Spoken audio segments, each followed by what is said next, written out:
Welcome to Democracy Now!, democracynow.org, the War and Peace Report. I'm Amy Goodman.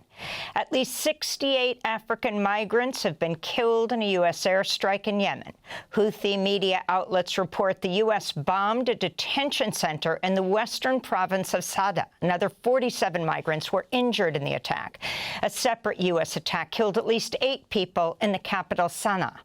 The Pentagon says it's carried out 800 strikes on Yemen since March 15th, after Houthi fighters vowed to resume targeting ships in the Red Sea in an attempt to pressure Israel to end its war and blockade on Gaza.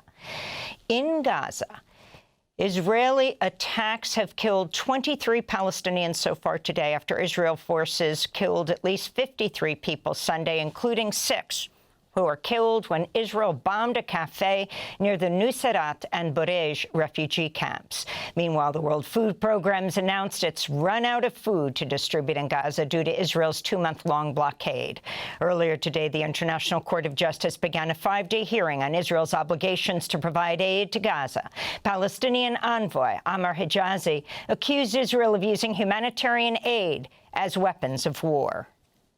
That's really the heart of why Palestine and over 40 other states are addressing the court today. It is not about the number of aid trucks Israel is or is not allowing into the occupied Palestinian territory, especially Gaza. It is not about Israel destroying the it is about Israel destroying the fundamentals of life in Palestine, while it blocks UN and other humanitarians from providing life-saving aid to the population. It is about Israel unraveling fundamental principles of international law, including their obligations under the UN Charter. It is about Israel turning Palestine, in particularly Gaza, into a mass grave for Palestinians and those coming to their aid. On Sunday, Israeli fighter jets bombed Beirut's southern suburbs again. The UN and Lebanese officials condemned the strike, with Lebanon's president warning Israel's actions are undermining stability in the region. In Canada, police have charged a man with murder for the car-ramming death of 11 people during a music festival in Vancouver Saturday evening. It took place during the annual Lapu-Lapu festivities, which celebrate the Filipino community and culture. The victims ranged in age from 5 to 65. Dozens were wounded. This is a local community member. It's kind of like you can be strong and weak at the same time. And, you know, the efforts with gathering with not just the Filipino community, but everybody. And if you've been to a Filipino event or organizer, there is a saying called isang baksak. And it means when one falls, we all fall. But again, when one rises, we all rise. No motive for the mass killing has been identified, but authorities say the suspect, 30-year-old Kaiji Adamlo, has a history of mental health-related interactions with Vancouver police. The tragedy came just 2 days ahead of high-stakes snap elections in Canada. Voters today will decide between the ruling Liberal Party, now led by Justin Trudeau's successor, Prime Minister Mark Carney, and Pierre Poilievre, who leads the Conservatives. He had been leading in the polls when Trudeau stepped down in January, but Carney's defiant response to Trump's tariffs and his threats to annex Canada have helped propel the Liberals' chances of staying in power. On Saturday, hundreds of thousands of mourners gathered at the Vatican for the funeral of Pope Francis, who died last week at the age of 88. During the eulogy, Cardinal Giovanni Battista remembered Pope Francis as a pope of the people and a peacemaker. Di fronte all'infuriare di tante guerre di questi anni, faced with the raging wars of recent years, with their inhuman horrors and countless deaths and destruction, Pope Francis insistently raised his voice, imploring peace and calling for reason and honest negotiation to find possible solutions. War, he said, is only the death of people and the destruction of homes, hospitals, and schools. More than 50 world leaders attended the Pope's funeral, including President Trump and Ukrainian President Volodymyr Zelensky. The two met at the Vatican prior to the funeral. The meeting came a day after Trump's special envoy, Steve Witkoff, met with Russian President Vladimir Putin at the Kremlin. On Sunday, Trump expressed disappointment with Putin for continuing to attack Ukraine while refusing to agree to a U.S. brokered deal to end the war in Ukraine. Earlier today, Putin announced a unilateral three-day ceasefire in Ukraine beginning May 8th. On Sunday, Russia fired nearly 150 drones at Ukraine, killing at least 4 people. Meanwhile, North Korea has confirmed for the first time it had sent combat troops to fight alongside Russian forces. The Trump administration is escalating its attack on judges. On Friday, FBI agents arrested a county judge in Milwaukee, Hannah Dugan, who was charged with obstruction and concealing an individual from arrest. The FBI accused her of allegedly helping an undocumented immigrant avoid arrest inside a Wisconsin courthouse. The judge's arrest was widely criticized. Wisconsin Democratic Senator Tammy Baldwin said, quote, "This action fits into the deeply concerning pattern of this president's lawless behavior and undermining courts and Congress's checks on his power," unquote. The FBI director, Kash Patel, is facing accusations he broke DOJ policy by posting a photo online of Judge Dugan in handcuffs. On Saturday, protesters rallied in Milwaukee to protest the Trump administration's crackdown on immigrants and the arrest of Judge Dugan. We are out here today with a message for the FBI, for the DOJ, for President Trump himself. And that message is, drop the charges, stop the raids, stop the deportations. We are also out here with a message for Judge Hannah Dugan. And that message is, we have your back. In related news, federal agents in New Mexico have arrested a former judge, Jose Luis Cano, and his wife. They've been accused of tampering with evidence linked to a former tenant who the government claims is a member of a Venezuelan gang. In other immigration news, the Trump administration's deported to Honduras 3 U.S. citizen children, including a 4-year-old boy who's actively receiving treatment for a rare form of stage 4 cancer. The boy was removed with a 7-year-old sister who's also a U.S. citizen and their mother. In a separate case, the U.S. deported a 2-year-old U.S. citizen with her mother.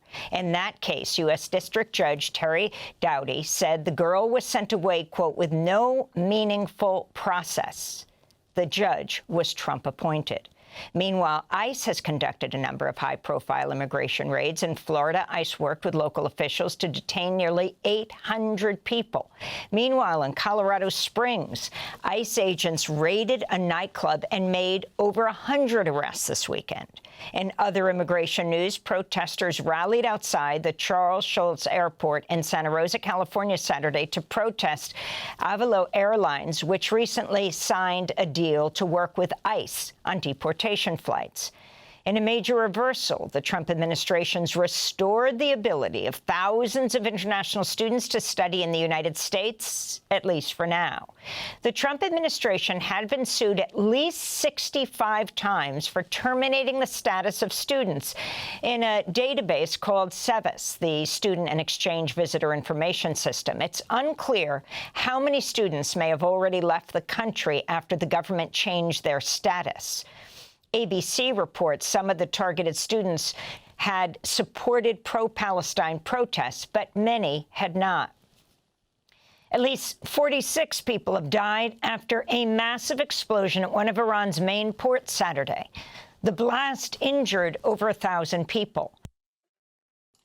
Iranian authorities have not said yet what caused the blast. In January, the Financial Times reports ships carrying missile fuel were headed to the port from China. The blast occurred as the U.S. and Iran were holding a third round of talks over Iran's nuclear program. Indian authorities have detained at least 1,500 people in India-administered Kashmir and razed the homes of suspected Kashmiri militants as fears mount over a larger conflict between India and Pakistan following the massacre last week of 26 people in the resort town of Pahalgam.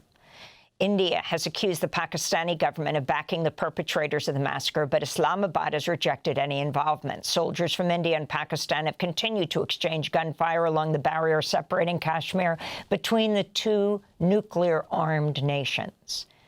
The Sudan Doctors Network reports at least 31 people, including children, were executed by the paramilitary Rapid Support Forces in Omdurman in what the group called a war crime and a crime against humanity. Omdurman is the sister city to the capital, Khartoum, which the Sudanese army reclaimed control over last month after 2 years of a devastating civil war. Separately, at least 11 people were killed in an RSF drone attack Friday at a displacement camp in River Nile State. Meanwhile, the UN reports at least 480 civilians were killed in Sudan's North Darfur over the 2-week period starting April 10th, though the actual number is expected to be much higher. The UN also reports widespread sexual violence, including during the deadly attack on the Zamzam displacement camp between April 11th and 13th. Many rape victims are children.